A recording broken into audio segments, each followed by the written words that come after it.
Öten günler bir daha geri dönmez. Könül nəğməm sessiz sükutla sönmez. Həzan vurdu bağçam, gülüm soldu tenha.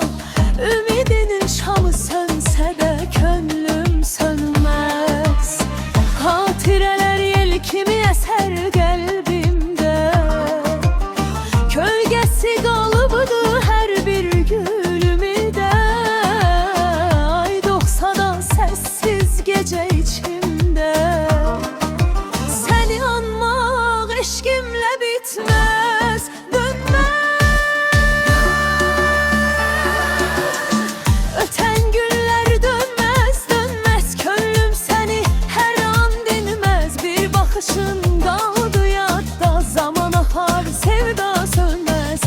Ötən günlər dönməz, dönməz, könlüm səni hər an dinməz. Bir baxışın qaldı yadda, zaman axar, sevda sönməz.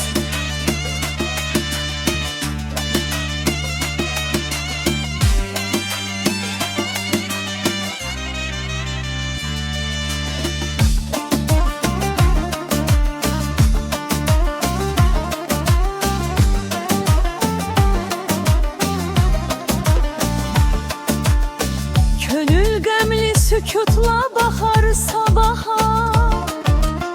Tale yazdı dərdimi hər kitaba.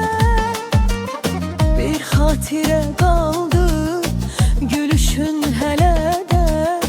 Ruhum səni arar hər səhabə.